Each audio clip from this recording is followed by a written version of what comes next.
This is Master T with Triumph Taekwon-Do Academy. In this video, we're going to look at 4 basic stances. You're going to need to know these in white belt at Saju Terugi, but you're going to need to know them for the rest of the time that you're a martial art practitioner, specifically in Taekwondo. So the stance I'm standing in right now, and this is the stance we will start classes in when we line up, is a closed stance. You'll see my feet are together, and I have 50% weight on both feet. So I have, on my left side, I have half my body weight. On my right side, I have half my body weight. What I mean is I'm not leaning my weight over to one side, more on one foot than the other. Both of my feet are under my hips, and I'm standing straight up. So closed stance, 50-50, 50%, feet together. Now from here in class, you're going to hear me say things like, Junbi. Junbi means go to your ready stance. Now, most of the time in class when we're talking, that's going to mean a parallel ready stance. So from here, a parallel ready stance with my feet means that I step my left foot. We always step left foot out, left foot back. So my left foot would move out a shoulder width from where it was at. So shoulder width means my feet are now under my shoulders, a little bit out from my shoulders. One or the other, right under or a little bit out. And when I stand in this position, should again be 50% weight on the right leg, 50% weight on the left leg, and they're parallel, meaning my toes are still facing forward. I don't have my toes pointed out to the sides, although that could be a temptation to do, or pointed in, like this. You want your feet to be shoulder width. You want a good foundation to be standing on. So from closed stance, you see I brought my left leg in, and if we were here in closed stance, I would say, Jumpy! And you, with your feet, you would go out to shoulder width. Now that's not all you do in a parallel ready stance. So with the hands, I'll show you how we do this stance. So from a closed stance, we pick our hands up, and we're going to do this in two separate times, or 2 separate stations here. So the first one's with your hands by your side. You bring them up in front of you like you're a waiter or waitress, and you would bring your fingers tight in, like as tight as you can get them, and then roll them up completely, putting your thumbs on the middle finger. Your thumbs are not shown above your fingers. They're in and tucked under your fingers, but it's tight. So from here, your hands go up, your fingers curl in, and your thumbs go on top of your middle finger. Then your hands come towards you and come down in front of, when you get a belt, it'll be in your belt level, and your arms will make a circular motion here. Your knuckles will not be touching, and this is the hands for Junbi stance, or the parallel ready stance. So from here, your feet go out, or your left foot goes out, shoulder width.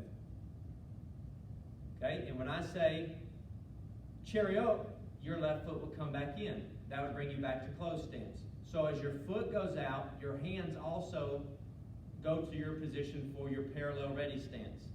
So if I were to say, Jumbi, your hands would go up and your foot would start going out. You would make your fist and bring them down and then through. Everything would happen at the same time. Chariot, you go back to closed stance. Jumbi. This is the parallel ready stance. Now, if I weren't worried about my hands, then this is just my parallel ready stance. Just my feet are parallel. That's what it's talking about. And then we have 2 other stances I want to show you. So you work on this. You work on closed stance with your feet together, and then parallel ready stance with your feet shoulder width apart. And you could also work on your hands, moving from closed stance to parallel ready stance here. And sometimes if we're doing something and we're in another stance and I say, Baro, that means go back to Junbi stance. And that's the Junbi stance that we usually use in class. Now, for you to understand, there are other Junbi stances. So if I'm working on any one of our color belt forms, they could have a different Junbi stance or ready stance. And so if we're talking about a specific form, then you will do that ready stance. But in class, when I say Junbi, or if I tell you to go back to Junbi stance or your ready stance, then you would go back to this stance, is what I'm talking about in classes. We're doing drills and we're talking here. So the next stance that we're going to deal with, this first the closed stance, then the parallel ready stance, but then we're going to work on the front stance, or what you might also hear referred to or see as walking stance. And so what takes place from your parallel ready stance is, let's just say I'm moving my left foot forward to do a left foot forward front stance. Then I'm going to bring my left foot in a semicircular motion and then back out. Now, how far do I bring it?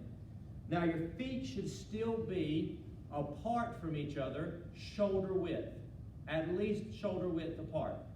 And then from my right toes to the top of my left toes, now both of my feet are still parallel with each other, meaning the toes are pointing the way I'm going. My whole body's going forward, or front stance is going forward. So the tip of my right toes to the tip of my left toes should be a shoulder and a half width. So on this floor, it's hard to see right now, but each of these squares is about one of my shoulder widths. So I know that if my foot is, let's just use this blue line here because you can see that blue line, I'll just put my toes here at the blue line. Now the next square is here, and so a square and a half would be here. Now obviously my feet aren't a shoulder width apart, so I would have to move my feet out to be a shoulder width apart. Now my toes on my left foot are 1.5 of my shoulder width from toe to toe. So this is a good stance. Your front knee is bent in a front stance, and 60% of your weight's on the front leg. Your back leg is straight, and 40% of your weight's on the back leg. So your hips are over the center line. So you're further forward than you are back here on the back leg. This is a front stance. If we were practicing walking in a front stance, I won't worry about my hands right now. You can incorporate movements with your hands, but right now we're going to just worry about walking. So what we do is we take the back leg and we would bring it in a semicircular motion and bring it 1.5 shoulder widths ahead and a shoulder width apart. So just keeping my hands down to the side, I'd bring my foot in and back out, and then in, back out. Another front stance. So you can walk backwards, or in class you'll hear us say, "Come on," which means stop, and I'll say, "Turn around." Say, "Come on, turn around." What we do then is we move the foot that's in front, which is my left foot, over to where there is no foot, because my right foot's back here. So I'm going to move it over shoulder width. Then I'm going to turn on the balls of my feet, and then I'm going to move my right foot over a shoulder width. Now I'm back in a front stance, and then I can go back this way. 1, 2, 3. Come on, turn around. Same thing this way. And I say, "Bado!" You go back to parallel ready stance. And then I'd say, "Cheerio." Your feet go back to closed stance. And then I'd say, "Come yay," and you'd bow. So that's our front stance. 60% weight on the front leg, 40% on the back leg. Your feet need to be apart. Sometimes in class they'll say, "Don't step on your brother or sister," because if you imagine that someone's on the floor, you don't step your feet too close. You step them far enough apart, you'd be stepping over that person and missing them with the front stance. These are very important that you learn these basic stances.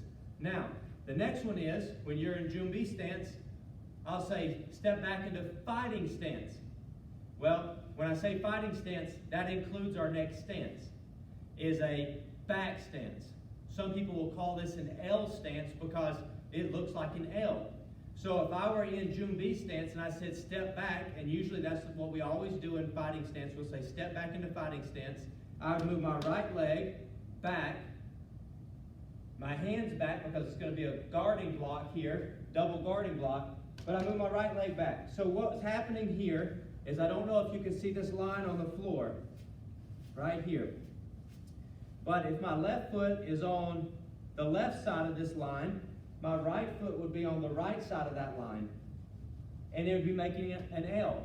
My left foot would be facing toward where I'm going, straight forward. My right foot would be facing to the right. Here, I'm going to be sitting back on my back leg. Both of my knees are bent. 70% of my weight on my back leg, 30% of the weight on my front leg. So you're sitting back, real light on your front foot so you can pick your foot up and kick. Back leg here. You'll know you have the right stance because your left leg, your quad, your muscle here in your leg will start hurting. But you're sitting here, and so like I said, fighting stance is you come this way with a guarding block in fighting stance. So when you walk with this, 70% of weight, 30% of the weight, you're going to have to change the weight on the legs, and both of your feet are going to change. So when I bring my right foot forward, it's going to go straight. And my left foot's going to turn. My left foot's going to turn out. My right foot's going to go straight now. And what I didn't mention before is my chest now is facing the same way my back foot is, and my back is facing the opposite way. So this is a back stance. So instead of a front stance where I'm looking to you front on, now I'm looking from side on. I'm looking forward. Now I'm small. My body's made small. My legs are bent. I'm sitting back on my back leg, fighting stance. This is most of the time we call it fighting stance. You're in guarding block, and this is how most people will fight and go into this stance. Here. So this is where we're at. And as to walk this way, you would, again, move your back leg forward. Bring your arms back and forward. My feet are still apart just a little bit. They don't need to be apart a lot like this. Just an inch or so or 2 inches. There needs to be some gap here. If you were to bring your feet together, they shouldn't be touching. They shouldn't be doing this. They should be a little bit apart, and then the ideal is 1.5 of your shoulder width, just like a front stance. Your toes should be away from your heel on your other foot. So the way I do it is I'll put my heel to heel. Let's imagine that they come together. And I'll put my toes up, and I'll put my heel where my toes used to be, and I'll do that again. And that's about where you ought to be at in your back stance. But you can adjust that a little bit. You don't want it too close, and you don't want it too far out. You want it about a shoulder and a half width in front. 70% weight on your back foot. So you move forward like this. If I were to tell you to turn around, you would just turn your front foot that you're facing with right here. I would turn it. I'd pick the other foot up and set it down here, putting my weight on this leg, sitting back. Same thing moving forward. So now I turn around the same way. From here, I'd pick this foot up and turn around. Okay, photo. Cheer up. So you go back to closed stance. And that's how we go through the stances here in class. In your forms, you're going to be using these stances, so you need to get used to them. The more you practice them, the easier it'll come in class to execute them. And I said there's 4 stances. I wasn't really including this closed stance, but I should have. There's actually 5 stances. And the other stance that you're going to need to learn, because we use it as warm-up right now in class, is when you go into horse stance. So usually we're in Jun B stance, and then from Jun B stance we again move our left foot out. But what we do here with our left foot is move it out another half a shoulder width apart. So our feet are already shoulder width apart, and then we move it another half of a shoulder width, and we bend our knees.